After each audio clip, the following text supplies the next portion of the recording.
Welcome to the SOB radio show, where we have fun, interesting guests, and hot topics.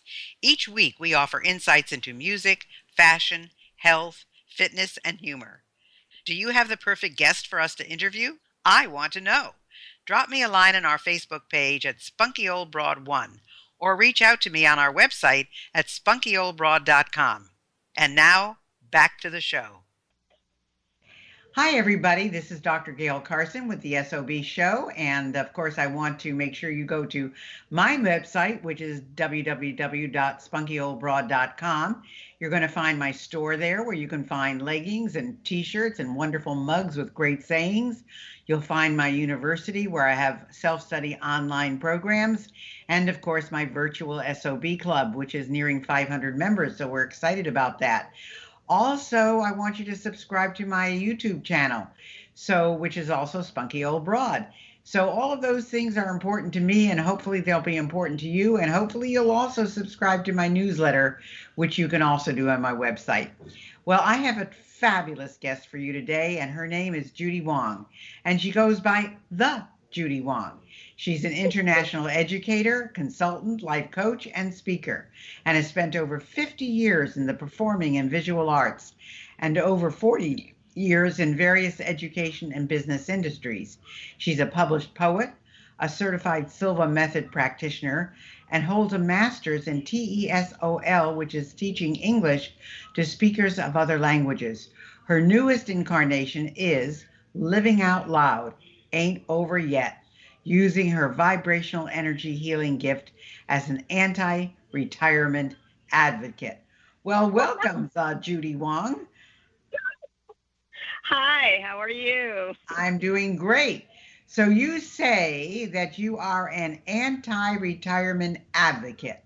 What does that mean? I mean, I know that I'm never going to retire, and I know my husband retired 3 times and found it very boring. So what does being an anti-retirement advocate mean? Well, as a baby boomer like you, and somebody who happens to be a linguist as well, we have words in our language that I think are time to finally, quote unquote, retire the word. It bothered me that when you turned over 60 and you wanted to change your career because you were sick of what you were doing, they started calling you a retiree. But why is it before you turn 60, you're not a retiree, you're somebody who's going into a second career or transforming? It didn't change. So yeah, I'm an anti-retirement advocate. Not meaning that you should not give up a job that you're sick of or you've done too long, but you got to stop calling yourself a retiree, because we're not. We don't have one foot in the grave. We're still moving, we're still going, and we're still a work in progress doing so many great things. And it ain't over yet. So, yeah, I'm trying to say, stop telling us we're retired. We're not retired. We're just moving on. Well, I totally agree with you. I mean, I think that there's plenty for us to do. And in fact, I was watching something this morning where a 101-year-old woman is working in a grocery store, and she's had all kinds of fabulous jobs. I mean, she's a pioneer and everything, but she just wanted something more to do. And she drives herself to work every day, and so forth. And I think it's all a part of why she's 101. So Yeah. You've spent 50 years as a performing and visual artist, and I appreciate that, because I say I've been on stage since I was 3, and I'm 83, so that's 80 years, and 40 years in education and business. So that should make you over 90 years old, or a very busy woman. But I know you are well over 60. So how do you do it? Well, like you, I started in show business when I was quite young. So, yeah, I was in show business when I was 2. And You beat me by a year. yeah, I was actually an actress, singer, dancer, and a model for many years. And I'm also a visual artist. I went to a visual art high school and a visual art college and had many, many different jobs as a visual artist. And so, yeah, I've been in the performing arts for over 50 years, almost over 60, but I don't want to admit that many. But yeah, and 40 years I've been a teacher and educator. I've taught everybody from 3-year-olds to 80-year-olds, everything from performing arts, singing, acting, dance, science, math. I developed a teaching academics through the arts program back in, I guess, the early 80s. So I've been teaching a really long time too. And yeah, I've been a CEO. I've had businesses. I've worked as a headhunter. I've been a film distributor. I've done a lot of different things. Well, of course, that's what gives you a background to do a lot of other things, as well. And Right. performing, it's interesting. I have to say, I am not a visual artist. I am a performing artist, but not a visual artist. And for someone to have both those performing, and there are a lot of people who, because performing is an art and very creative, they are visual artists as well. Uh, did it take you time to become both? Or did you do them at the same time? I sort of did them at the same time. My mother was actually a visual artist. She was a painter and a visual. She did a lot of different visual arts. Um, so I sort of did both as I went along. Um, I didn't sleep a lot when I was a kid. I think by the time I was in high school, I did about 15 minutes sleep a night. It was pretty intense. But yeah, no, I actually did both. And my mother didn't want me to grow up weird, so I wasn't allowed to go to a performing child's school, a professional performing child school. So I was required to go to regular school. However, I ended up in a special art high school, the High School of Art and Design. Same one as John Johnson, by the way. And yeah, I was doing as a college prep conservatory student. So like 10 hours of art training on top of squeezing in commercial shoots in between school hours. It was pretty intense. So, what was your favorite thing to do? As a visual artist, I was a Whatever, woodworker. in other words, whatever you were doing, if you had a choice, what would have been your favorite thing to do? Oh, I was a dancer. I was a dancer until I had an injury and I couldn't keep working as a full-time dancer. But I was a dancer. I was also a singer. I'm still a singer. I sang with swing bands years ago, and I love doing my arts. I don't know if I have any particular one. I'm a fantasy furniture designer who's a woodworker. So I just love art. So I like to just say I'm an artist. It's a lot simpler that way. That's interesting because, you know, for people who are creative and people who do a lot of things like you do, Judy, it's difficult to settle down on one thing because you always feel like you're neglecting something else, or maybe there's something better over the horizon that you aren't aware of, or you want to investigate. And so it's like people said to me, well, how come you do so many things? But one thing would lead to another thing, which would lead to another thing, which would lead to another thing. But they were kind of all tied together and related. Yep. So, I think that's kind of where you were going. But yet you were a CEO of business. You were teaching English to speakers of other language. That, the TESOL does not seem to be uh, part of the performing or the visual arts. It certainly is part of your educator background. But where did that come in and why? Um, Funny you should ask. I actually I started my bachelor's degree when I was 16, but it got interrupted. And so I actually didn't finish it, but I taught for years, for like 30 years in the public and private school system as a guest artist because I didn't have a degree. And then when my sons years ago were off to college and I was a single mom, I decided, okay, you're going to college. I'm going to go back to college too. And I got a school to figure out a way that I could finish my bachelor's degree with the intent of getting my master's in education, because a couple of my colleagues were like, why don't you go get the damn master's so we can hire you like a normal human being again? And I said, well, that would mean I actually have to finish a degree. So I did go back to college in my late 50s.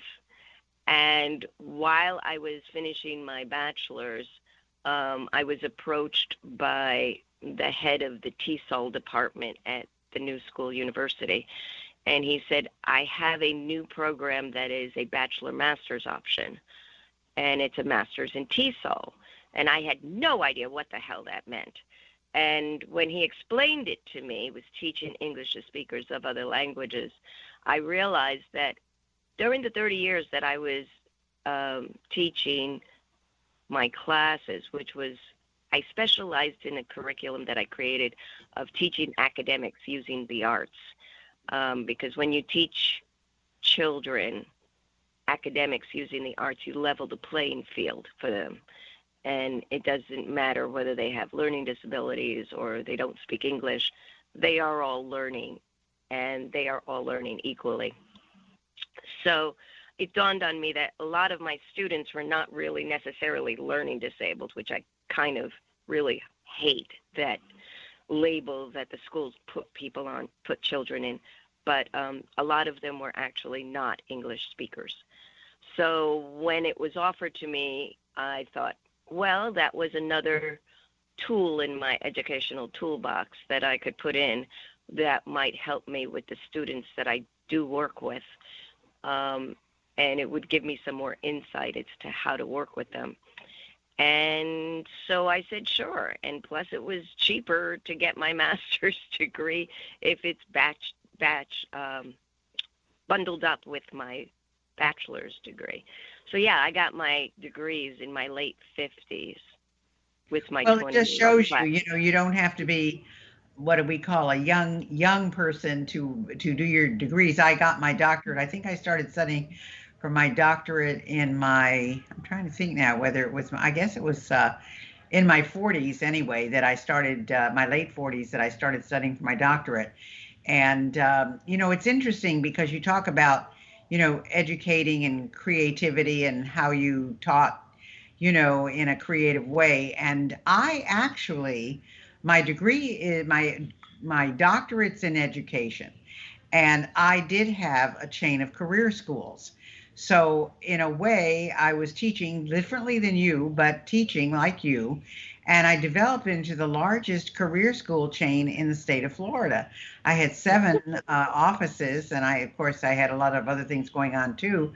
And I had 350 people working for me. So the whole key to doing this is doing it in a way that you enjoy and that you like and that you find valuable.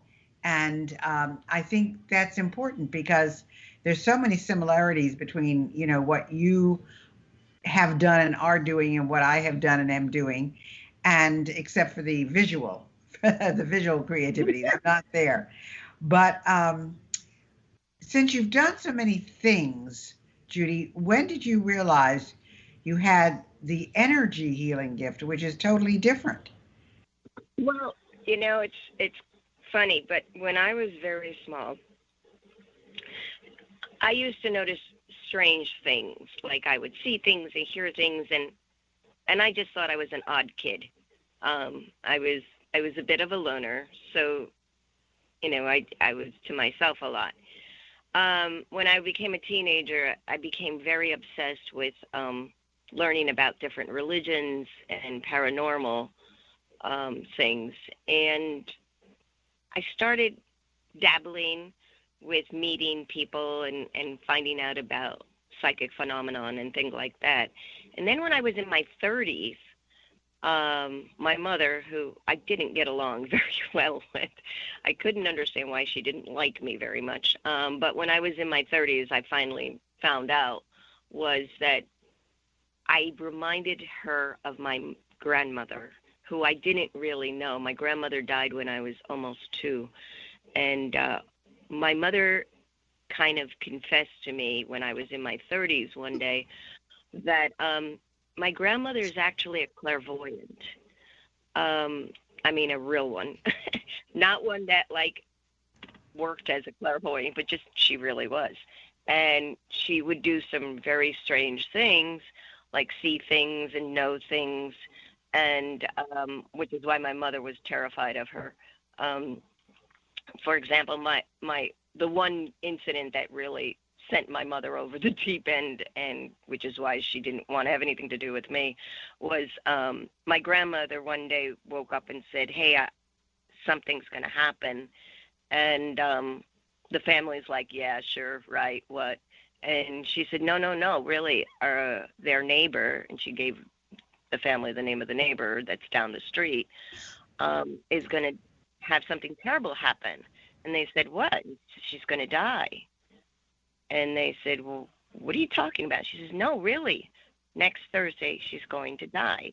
And the family thought she was nuts because, this woman was very healthy and not old. And she said, "She's going to die because a bus is going to hit her." And the following Thursday, the neighbor got hit accidentally by a bus and died. Oh my gosh. My Wow. grandmother used to say and do things a lot like that, which is what freaked out my mother. And so she became very antagonistic to anybody who had anything to do with psychic phenomenon or anything. But it suddenly, when she told me that, I realized that it might have something to do with all the things that happened to me as I was growing up. Like I would know things were going to happen. Like when I was in college, the first time around, and my roommate and I were about to go out for a couple of drinks, and we got to the door, and I stopped and said, "No, we have to wait a minute."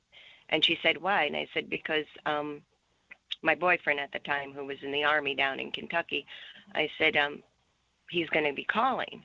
She goes, "Oh, did you forget he was going to call?" Because, in those days we had landlines, so you had to be there. And I said, "No, but he's playing pool right now and he's going to call." And just as I said that, the phone rang. And just for shits and giggles, I just said to him, "So what were you doing? I mean, why I wasn't expecting you to call." And he literally described exactly what I saw him doing right before he went to pick up the phone to call me, which is really bizarre because I had never seen his barracks. I had never seen his base. So that's when you realized you had this gift. I had this very strange gift. Wow. And I realized, as I later, when I was a single mom, I realized, and I started working with a lot of mentors who are healers, and I realized I had something that really helped people, and I didn't know that's what it was doing. But people would come to me and they would ask me to help them, and I would do it, and I would see things, and I could feel things, and I could take them out of the place wherever they were, and I didn't know that it was a thing. I thought it was just my strangeness. But about 10 years ago, I started really studying with a lot of different people, and realized that this was actually a gift that maybe I was given to give the world, and that it was really my grandmother that I always sensed when I was younger. Because it was weird. I mean, it's New York. It was not exactly the most safest place in the world to go wandering around by yourself. And I always felt there was somebody who would talk to me. And I thought, oh, I'm crazy. But when my mother told me what she did, I realized it was probably my grandmother who was telling me that I was okay and would show me things, Well, I which think way to that's go. amazing, because when I think, first of all, I think people who are true healers, people who are true energy workers, are phenomenal and do a lot of good. A lot of people think they're woo woo, but Yeah. I think they do a lot of good, and it's very interesting how all of that works out. But how does that um, relate to your anti-retirement advocacy? How does energy healing align with that? Well, I realized, uh, here I was when I turned 60 a few years back. Um, Here I was so excited about starting my new life, and I had just met my true soulmate after a number of really bad marriages. But I finally met somebody who I was so in tune with that, like, from the second we met, like we could finish each other's sentences, and we had just met, which was sort of weird. Um, but I had just gotten married.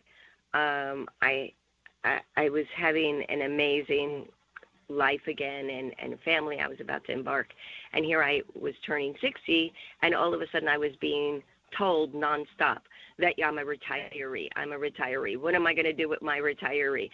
Is my finances ready? Am I ready to die, and how am I dying? I'm like, what the hell? I'm not 1 foot in the grave. I'm about to start on a magnificent life, and I got really upset about it. And my husband, who was also like me, we don't look our age,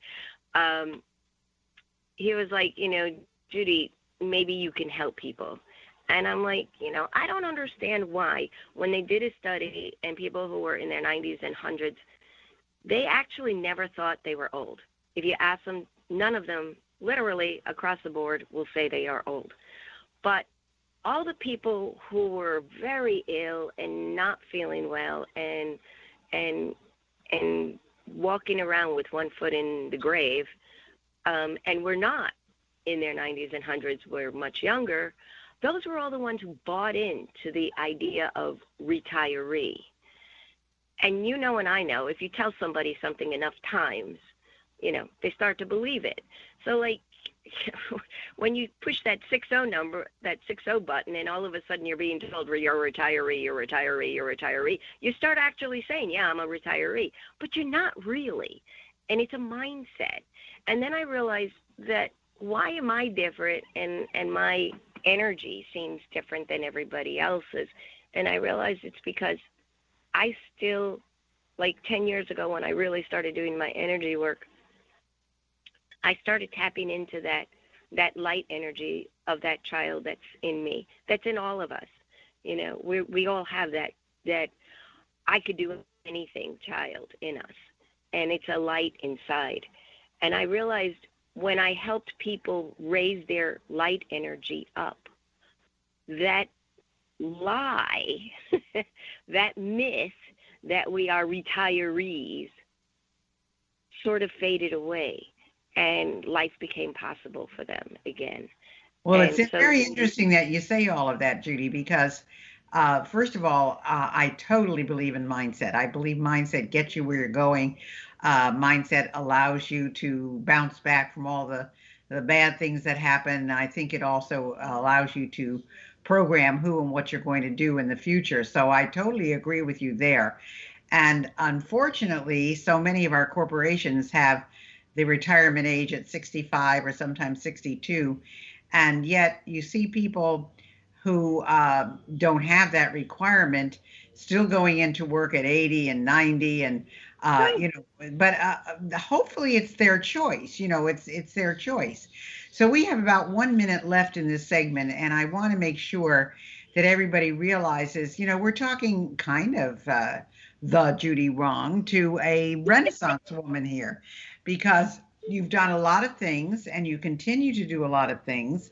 And I think that it's important for people to realize that You don't have to, you should start off with one thing.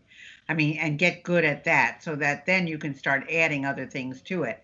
But you've been able to be very diversified. And so when we come back, we're going to talk about some of the other things that you believe in and that you are involved in. So people stay tuned, and we will be back with the Judy Wong.